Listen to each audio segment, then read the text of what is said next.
Et si, au commencement de toute chose, au-delà des étoiles visibles et des abîmes invisibles, il n'y avait pas deux forces opposées, mais une seule conscience aux deux visages, et si la lumière et l'ombre ne s'étaient jamais affrontées, mais enlacées dans un même souffle primordial, et si Dieu, celui que tant invoquent, que tant craignent, que tant cherchent désespérément, portait en lui le mystère du diable, non pas comme un ennemi, non pas comme une créature rebelle, mais comme une part inséparable de sa propre immensité. Depuis des millénaires, l'humanité a structuré son imaginaire autour d'une séparation nette. Le bien d'un côté, le mal de l'autre, le ciel contre l'enfer. La pureté contre la corruption, nous avons bâti des religions, des morales, des lois, des guerres même, sur cette ligne de fracture. Pourtant, au plus profond de nos expériences humaines, cette frontière semble parfois floue. Nous aimons et nous blessons. Nous protégeons et nous détruisons. Nous prions le matin et nous doutons le soir. Si l'homme est créé à l'image de Dieu, comme le disent certaines traditions, alors comment expliquer cette dualité en nous? Serait-elle le reflet d'une dualité divine? Imaginer que Dieu soit en même temps le diable ne signifie pas insulter le sacré. Cela signifie questionner notre compréhension du sacré. Peut être que ce que nous appelons diable n'est pas une entité indépendante, mais la face sombre de la même puissance créatrice. La tempête et l'arc-en-ciel naissent du même ciel. Le feu qui réchauffe est aussi celui qui consume. La mer qui nourrit peut engloutir. Pourquoi l'absolu serait-il différent? Dans de nombreuses traditions mystiques, Dieu dépasse les catégories humaines. Il est au-delà du bien et du mal, au-delà de la morale telle que nous la concevons. Ce que nous appelons mal pourrait être une perspective limitée sur une réalité plus vaste. Une maladie peut sembler injuste, mais elle transforme parfois une vie. Une perte peut sembler cruelle, mais elle révèle des forces insoupçonnées. Si Dieu est omnipotent, omniscient, omniprésent, alors rien n'existe en dehors de lui. Même l'ombre doit être incluse dans son être. Mais alors, que devient le diable dans cette vision? Être, n'est-il pas un rival, mais une fonction, une tension nécessaire, une force de contradiction? Sans résistance, pas de croissance. Sans tentation, pas de choix. Sans obscurité, pas de conscience de la lumière. Si Dieu est amour, peut être qu'il est aussi liberté. Et la liberté implique la possibilité de se détourner, de chuter, d'expérimenter l'ombre. Dans cette hypothèse troublante, le diable ne serait pas l'ennemi de Dieu, mais l'outil par lequel l'humanité apprend. Il serait le miroir de nos désirs, de nos peurs, de nos ambitions. Il serait l'épreuve qui révèle la vérité du cœur. Non pas un tyran extérieur, mais une dimension intérieure. Et si le combat spirituel que nous projetons dans le ciel se jouait en réalité en nous-mêmes? Car au fond, chaque être humain porte cette lutte. Nous sommes capables de compassion infinie et de violence extrême. Nous construisons des hôpitaux et des armes. Nous écrivons des poèmes et des mensonges. Si Dieu est la source de toute existence, alors cette complexité humaine vient aussi de lui. Peut être que Dieu n'est pas un juge extérieur, mais une totalité vivante qui inclut toutes les potentialités. Cette idée dérange, car elle bouscule la simplicité rassurante du bon et du méchant. Elle nous oblige à assumer notre responsabilité.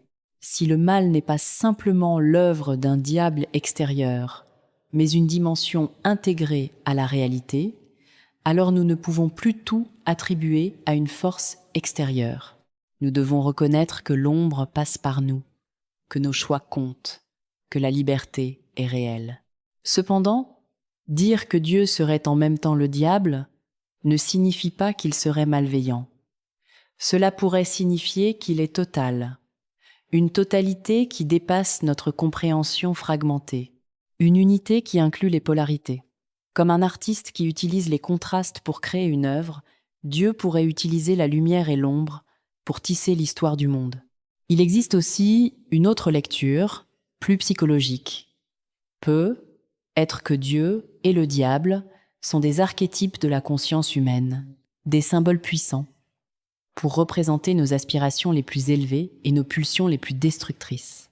Dans ce cas, dire que Dieu est en même temps le diable reviendrait à reconnaître que l'être humain projette sur le divin sa propre ambivalence. Nous créons un Dieu parfait pour aspirer à la perfection. Nous créons un diable pour externaliser nos peurs. Mais si ces deux figures ne sont que les deux faces d'un même mystère, alors la spiritualité change de nature. Elle ne serait plus un combat contre un ennemi extérieur, mais un travail d'intégration. Accueillir sa lumière sans nier son ombre. Reconnaître ses parts sombres pour ne pas en être esclave. Comprendre que la transformation passe par la confrontation intérieure. Certaines traditions parlent d'un Dieu qui crée le bien et le mal, la lumière et les ténèbres, non pas par cruauté, mais par souveraineté. Si tout vient de lui, alors rien ne lui échappe. Dans cette perspective, le diable ne serait pas un accident cosmique, mais une dimension inscrite dans le plan global. Un rôle dans un drame plus vaste que notre compréhension immédiate. Pourtant, cette idée soulève une question vertigineuse. Si Dieu est aussi le diable, à qui prier? À quelle part se confier? Peut être que la prière ne vise pas une entité divisée, mais une conscience unifiée. Peut être que prier, c'est chercher l'harmonie entre les forces en soi, chercher l'équilibre, demander la sagesse pour orienter sa liberté vers la construction plutôt que la destruction. Il est possible que notre besoin de séparer Dieu et le diable reflète notre difficulté à accepter la complexité. Nous préférons un univers moralement clair. Nous voulons croire que le mal vient d'ailleurs. Mais la maturité spirituelle pourrait consister à reconnaître que la réalité est plus paradoxale, que le sacré inclut le mystère, l'ambiguïté, l'incompréhensible.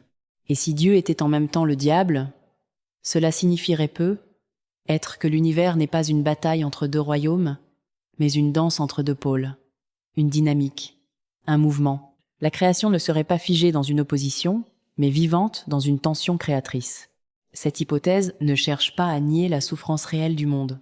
Les injustices, les violences, les tragédies ne sont pas des illusions, mais elle invite à regarder plus profondément. Peut être que le mal n'est pas une force autonome, mais une absence d'harmonie, une distorsion, une rupture dans l'équilibre. Et si Dieu inclut tout, alors il inclut aussi la possibilité de restaurer cet équilibre. En fin de compte, la question « et si Dieu était en même temps le diable ?» n'est peut être pas une accusation, mais une invitation. Une invitation à dépasser les images simplistes pour nous rappeler que le mystère du divin est peu, être aussi le mystère de notre propre cœur.